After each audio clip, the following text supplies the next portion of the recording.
Good day everyone, my name is Alex and welcome to another review. Today I want to take a closer look at the fake Samsung Galaxy Note 7. So even though this phone looks a lot like the original Note 7, it has nothing to do with the original Note 7. First of all, we have a MediaTek processor. It's a MediaTek 6580 processor, which is a quad-core processor, 1 gig of RAM and 8 gigs of internal storage. So not that much RAM, not that much internal storage. Also, the screen is only a 5.5-inch screen, and even though it has curved edges, it's only curved on the outside, so it's not really curved on the inside. So hopefully with this video you're gonna have more information so you don't end up buying a fake device thinking that you're buying a real device. Let's begin.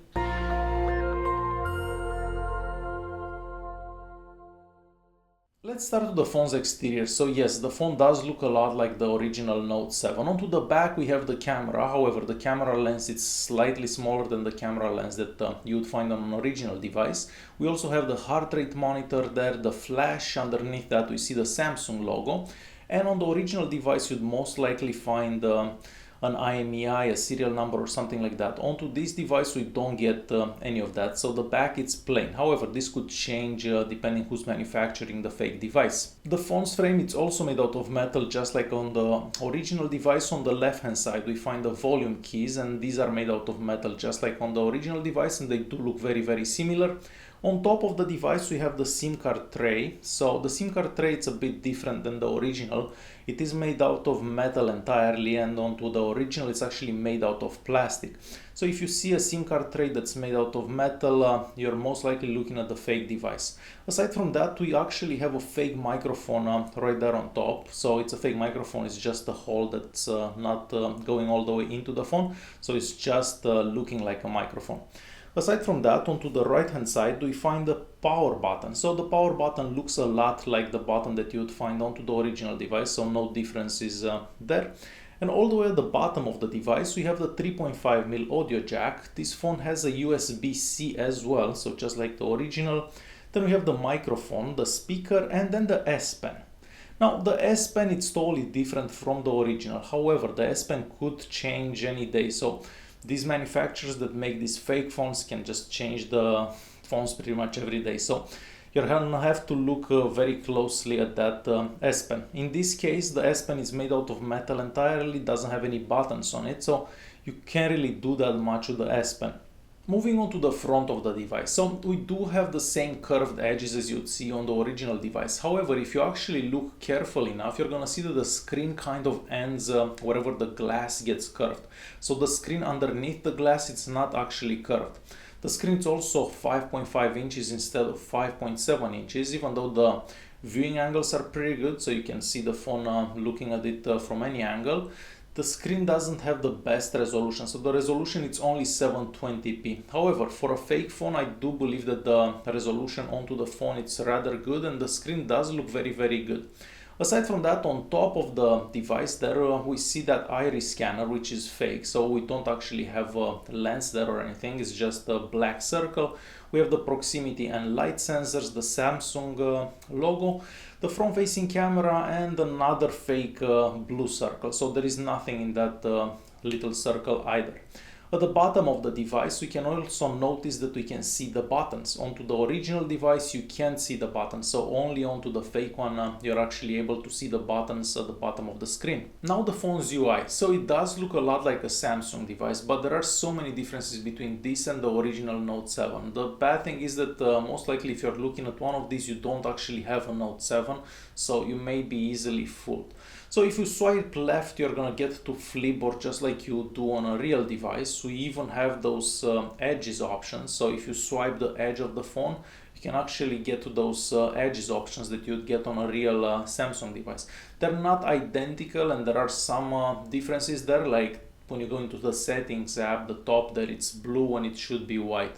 So you should keep that in mind. But yeah, we do have the options for the edges. We even get that always on clock. So if you turn off the screen, the clock will stay onto the screen. However, this is not a Super AMOLED display, so the entire screen is actually gonna be on all the time. So if you've had a Samsung device before, you're gonna notice that very easily. If you haven't had one, you may be fooled by that always on display. The settings app, it's also made to look a lot like the original Note 7, but again, there are lots and lots of differences. If we click at the About device, the device is gonna say that it's running Android 6.01. However, this phone is actually running Android 5. At storage, again, everything is gonna be fake, so even if you look at storage, it's gonna show that it has 64 or 128 gigs, so depending where you got this phone from, so it could show a different value in there. However, the real internal memory onto this particular phone, it's only 8 gigs. If you have the chance to actually run the Antutu benchmark onto the phone, you're gonna see that the score is very, very low, so only about 24,000, which is actually normal for this type of processor and RAM. If we look further for some sensors that the device has, you're gonna notice that the phone doesn't have that many sensors. So there are a couple of sensors that actually work okay, like the proximity and the light sensor, but there are a couple of sensors that are also fake. So again, this phone is not gonna have all the sensors that an original Note 7 will have. The GPS onto this phone will never connect to any satellite, so you can leave that GPS testing app on forever. It will never ever connect to satellites. Therefore, Google Maps is not gonna work onto this phone, which is a shame, because I guess if they put all this work into making this phone, what would have been to just get the GPS working on it. So yeah, the GPS will not work onto this particular phone. Apps like YouTube, for example, works fairly well. The maximum resolution, it's going to be 720p because that is the maximum resolution of the screen.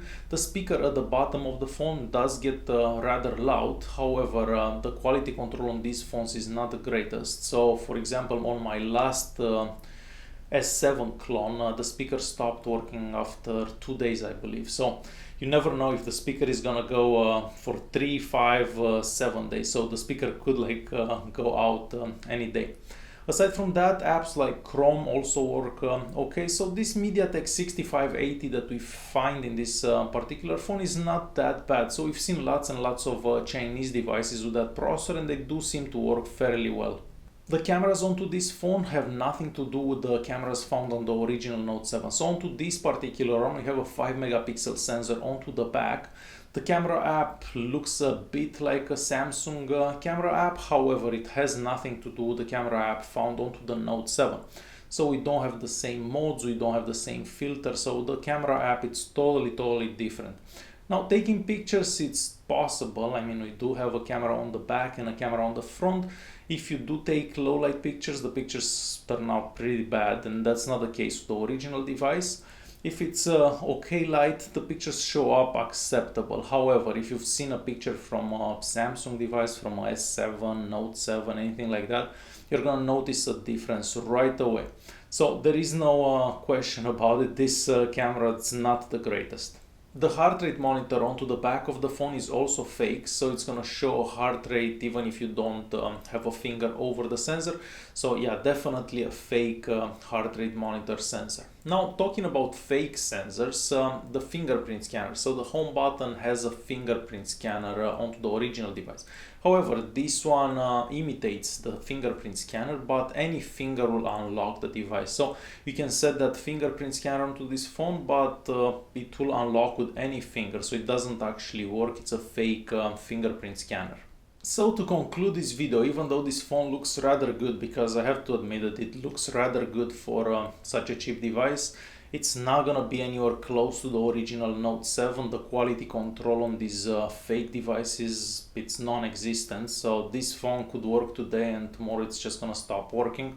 So yeah, I really don't recommend buying one of these phones because yeah, they're not anywhere close to the original device. Alright guys, hopefully this video was useful. If you do have any comments, please leave a comment down below. If you did like the video, press that like button and don't forget to subscribe. Thanks for watching.